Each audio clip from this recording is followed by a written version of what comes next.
perjanjian kerja yang substansinya lebih rendah kualitasnya dari peraturan undang-undangan, maka isi perjanjian itu tidak mengikat.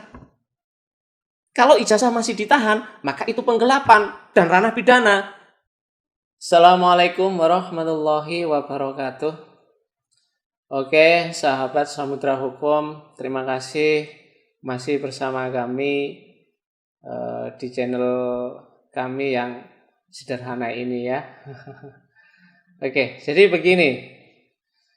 Hubungan pekerja dan pengusaha itu didasarkan dari perjanjian kerja. Syarat dalam perjanjian kerja itu tidak diwajibkan perusahaan harus menahan barang tertentu dari milik pekerja, misalkan ijazah. Sebaliknya juga, tidak ada juga diharuskan pengusaha harus memberikan barangnya sebagai jaminan dalam penguasaan pekerja. Jadi dalam perjanjian kerja yang diharuskan dari kedua belah pihak adalah bagaimana kedua belah pihak menjalankan hak dan kewajiban yang timbul dari hubungan kerja itu. Nah, oleh karenanya tidak ada keharusan untuk menyerahkan ijazah dari pekerja kepada pengusaha. Lalu kemudian kalau terjadi pengusaha menahan ijazah milik pekerja, maka sesungguhnya itu tindakan yang seharusnya tidak terjadi. Tapi kalau ditanya mengapa itu terjadi, itu kondisi di mana pekerja berpikir yang penting dia bekerja. Syarat apapun yang disyaratkan oleh pengusaha, dia terima lakukan itu. Nah, pertanyaannya sekarang adalah untuk apa ijazah itu ditahan? Nah, kalau diduga ada dua dugaan. Yang pertama bagi mereka, kalau kemudian keluar dari perusahaan dianggap melakukan perbuatan yang menimbulkan kerugian bagi pekerja, maka ijazah itu adalah salah satu sarana yang dipersiapkan perusahaan untuk kemudian pekerja, maka ijazah itu adalah salah satu sarana yang dipersiapkan perusahaan untuk kemudian pekerja berkenan membayar kerugian-kerugian yang diklaim oleh pengusaha. Jadi seperti kayak buat jaminannya gitu.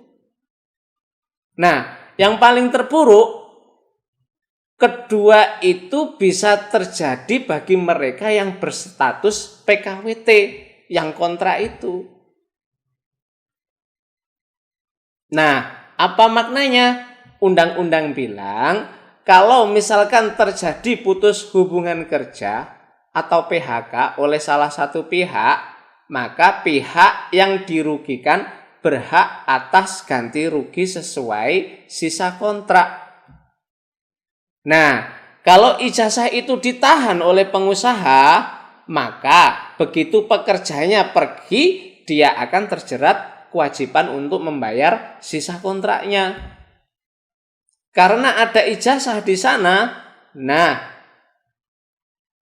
yang menarik secara keseluruhan bahwa seharusnya tidak ada pihak yang memperlakukan pihak lain semacam terjerat oleh suatu jaminan.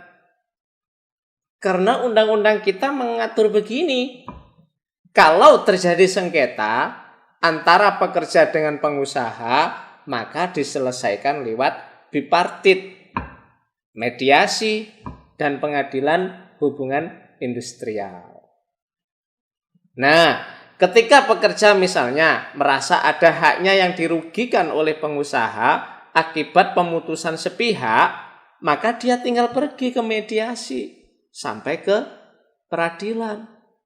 Begitupun sebaliknya, kalau pengusaha merasa dirugikan oleh pekerja, prosedurnya juga sama, menempuh bipartit, mediasi sampai peradilan.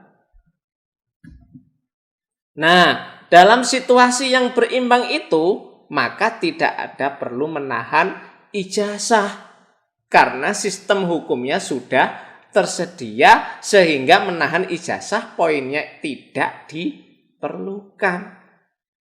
Karena dalam konteks undang-undang ketenagakerjaan, perjanjian kerja yang substansinya lebih rendah, ini yang ngomong undang-undang ya, konteks undang-undang ketenagakerjaan, perjanjian kerja yang substansinya lebih rendah kualitasnya dari peraturan undang-undangan, maka isi perjanjian itu tidak mengikat. Kalau ijazah masih ditahan, maka itu penggelapan dan ranah pidana. Ingat, kalau ijazah masih ditahan, maka itu penggelapan dan ranah pidana.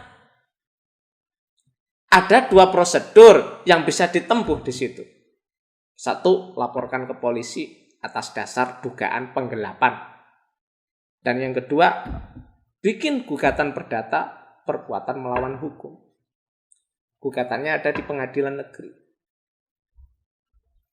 Karena dampak apa dengan menahan ijazah itu ditahan? Itu menghalangi orang untuk menggunakan karya intelektualnya untuk mendapatkan pekerjaannya. Sejumlah kasus yang saya ketahui, begitu pekerjaannya kritis, ijazahnya langsung dikembalikan dengan segera. Tapi kalau begitu pekerjaannya sedikit takut dan pasrah, akan bertahan lebih lama pula proses menahannya ijazah. Intinya sebenarnya keberanian dari para pekerja. Oke. Sementara di situ ya, semoga bermanfaat dan jangan lupa subscribe, like, and share agar Anda tidak tertinggal info-info yang menarik dari kami.